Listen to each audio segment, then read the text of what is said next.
Estamos de volta. No próximo bloco, vamos continuar mostrando um pouco do trabalho realizado na África do Norte pela psicóloga Magali Oliveira. Bom, nosso assunto é economia. Estamos falando de consumo de energia, que tem tido, assim, aumentos enormes, mas o seu salário é o mesmo há algum tempo, né, gente? E pensando no seu conforto e na sua economia, a Gifeng Engenharia Solar dimensionou um projeto onde você terá uma economia expressiva instalando um kit de energia solar na sua residência ou no seu comércio. Pense em poder usar um conforto de dormir com o frescor de um ar-condicionado, pagando pouco por este e por outros benefícios. Gifeng Engenharia. Gifeng Engenharia Solar. Tecnologia e seriedade ao seu dispor. Rua Rio Jutaí, número 1013, telefone 98184-7587, no Vieira Alves. Hoje, com a honra e o prazer de estar com a doutora Magali Oliveira, psicóloga, e a gente está falando de um trabalho fantástico, um trabalho bonito que ela fez na África. Doutora, então como foi o impacto da senhora chegar e deparar com uma situação bastante atípica da nossa? Edson, o primeiro impacto quando nós chegamos, nós nos deparamos com um grupo de mulheres que cantavam, que dançavam, que traziam seus filhos amarrados às suas costas. Gente feliz. Numa alegria que você olhava e falava assim, nossa, que lugar é esse que eu cheguei? Uma energia maravilhosa. Então nós chegamos cansados, mais de 24 horas de viagem. Chegamos ali, olhamos aquela recepção, aquele pessoal nos recebendo com tanta alegria e eu fiquei encantada. O encantamento durou até quando eu entrei no alojamento e nós começamos a conhecer aquele campo. A pobreza, eu não consigo mensurá-la, eu não consigo adjetivos para dizer para você, para relatar para você tamanha pobreza. Então, a primeira visita que nós fizemos foi a um lugar chamado Machamba. Machamba é uma espécie de horta, que ali eles plantam para que elas possam colher e dali também tirar o alimento. Elas recebem por volta de $35, que seria mais ou menos 35 mil Malaya Kwacha, que é a moeda de lá. 35 mil Malaya Kwacha, elas não conseguem sobreviver o mês todo. Então é como se esse projeto, o qual nós fomos, desse a elas uma ajuda para que elas pudessem se manter. Aí você poderia me perguntar, sim, e depois que acaba o dinheiro, elas fazem o quê? E por que sempre eu estou falando no feminino? É isso que eu ia te questionar. Por que só elas? E cadê o eles? Pois é, porque a maioria são mulheres. Os homens, os maridos, os pais, os esposos, eles foram assassinados, eles foram... abandonaram as suas famílias, eles se perderam na mata, eles estão guerreando em algum lugar. E elas foram foragidas para esse campo chamado de Dzaleka. Meu Deus. Então lá a maioria são mulheres. E tem um fenômeno, que eu chamo de fenômeno, Edson, que eu achei impressionante. As mulheres, elas são muito pobres, elas são paupérrimas. Talvez vocês vão conseguir ver em alguma imagem o tipo de casa que elas moram. São casas construídas com barros, que eles amassam com as mãos ou com os pés, e constroem os tijolos, que nem sempre são queimados. Então o tijolo não queimado, ele é um barro, que quando chove, o que acontece? Derrete. Então elas ficam com as casas pela metade. Então, uma parte coberta, uma parte não coberta.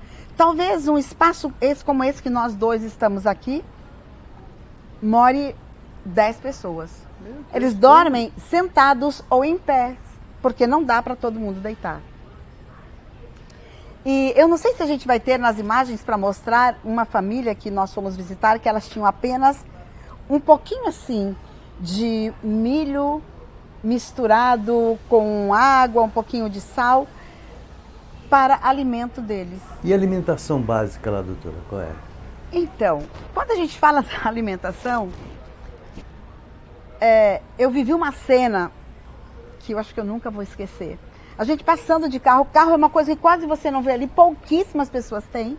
Nós estávamos no carro do projeto e nós íamos desse campo de Desaleca para a cidade, a capital. Quando nós saímos para ir para a capital, no caminho tinha alguém vendendo espetinhos. Sabe de quê? De ratos. Nossa! $1. Chegou assim Meu na janela Deus do do carro, céu. eu vi, eu peguei $1. Ratos pequenos assim, 5 ratinhos no espeto. Como a gente come espetinho que eles chamam de espetinho de gato aqui, né? Espetinho de carne, de linguiça, enfim. Aquilo me chocou de uma forma, porque ao mesmo tempo que nós estávamos vendo os espetos de ratos, quando nós íamos pelo percurso, nós víamos lindas verduras, tipo tomates, pimentões, maravilhosos, gigantescos, parecendo aqueles de vidro que a gente usa na mesa.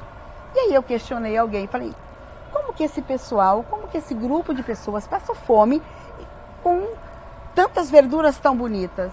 Aí alguém falou, você já provou o tomate? Experimenta. Um sabor totalmente diferente, um sabor meio atípico, meio estranho, cheio de agrotóxicos, porque lá eles não têm regra para nada. Lá não tem direitos humanos, lá não tem regra para a quantidade de agrotóxico que você pode colocar num legume ou não. Quiser, né? Vai colocando quanto quiser e quanto puder. Então lá tem ajuda humanitária de vários lugares do mundo. O Japão foi lá, construiu algumas casas, construiu alguns poços. A água lá é muito difícil. Eu não vi ninguém com uma garrafinha d'água tomando na rua.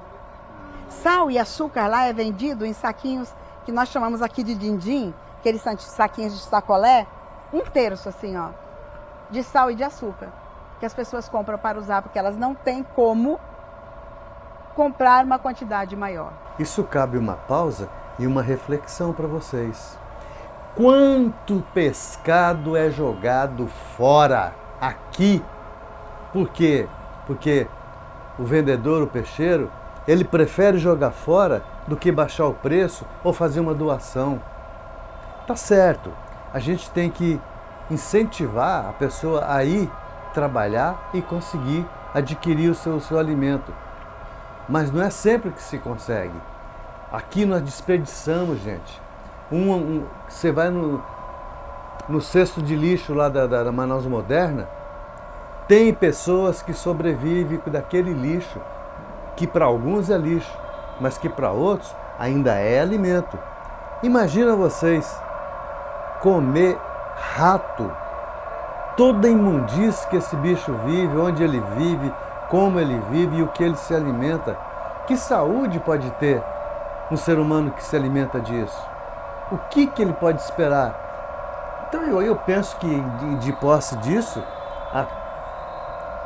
o tempo de vida estimado lá é curtíssimo, né? Muito curto. Eu atendi pouquíssimas pessoas idosas, só pessoas jovens e pessoas com aparência muito idosa, com aparência já bem desgastada. Então, e a juventude, escola, educação, como é, doutora, isso lá? Precário, muito precário. São poucas pessoas que têm acesso à educação.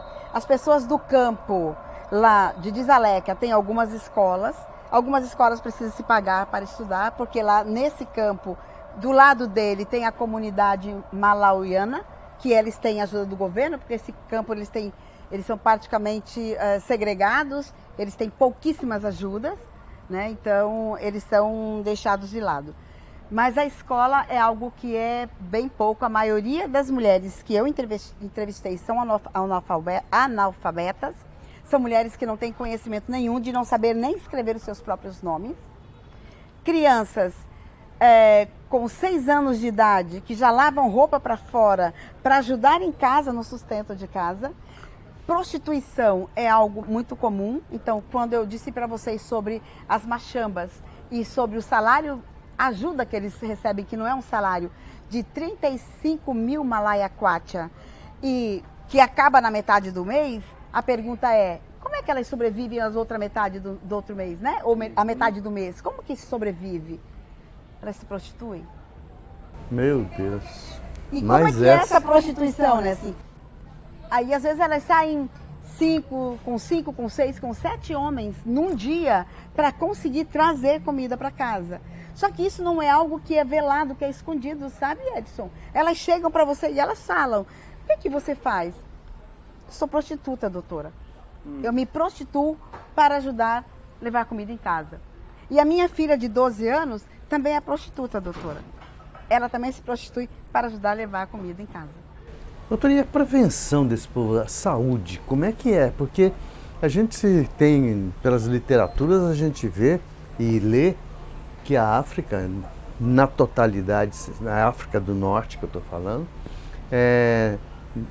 existe todas as doenças do mundo, existem lá. E como é que é isso? Por exemplo, AIDS, as doenças sexualmente transmissíveis, enfim. Como é que se precaver? Usa camisinha, pelo menos, lá?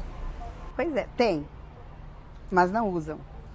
Não usam porque as mulheres acham que usar camisinha vai trazer algum tipo de inflamação e pode desenvolver alguma doença nelas. Então elas não usam. Segundo motivo pelos quais elas não usam, como a maioria são prostitutas, então as pessoas com que elas saem não permitem que elas usem camisinha. Aí tem anticoncepcional? Tem anticoncepcional também. Porém, elas também não tomam, porque na cultura delas, o anticoncepcional dá câncer. Pode ser cancerígeno, não é isso? Então, assim, é uma cultura totalmente diferente da nossa. Então, são mulheres com 5, 6, 10, 12, 11, 8 filhos. Sozinhas. A expectativa de vida, então, gira em torno de quê? 50 anos? Eu não saberia te responder exatamente, porque tem muitas pessoas que já vão para lá, tipo assim, com 40 anos, de outros lugares, que são partes da África que é melhor um pouco de se viver. Né? Que não está na situação Existe um lugar precária. pior do que esse ainda? Lá? Então, as pessoas vão para lá porque estão fugindo da guerra, principalmente os congoleses. Então, no Congo tem uma guerras tribais, onde eles invadem a casa das pessoas, matam os homens, pegam as suas mulheres para sair com elas ou para fazer violência sexual com elas, pegam as filhas para abuso sexual também. Então, eu entrevistei uma moça que ela me falou que o pai foi assassinado quando ela tinha 3 anos de idade, e com essa idade ela foi para o meio da mata, correndo, fugindo dos assassinos, e esses homens encontraram ela e a irmãzinha dela, e ela ficou sendo escrava sexual desses homens até os 12 anos, quando um tio as descobriu e as levou para Dzaleka. Porém, Dzaleka, ela continua se prostituindo para ajudar o tio a sustentar a família.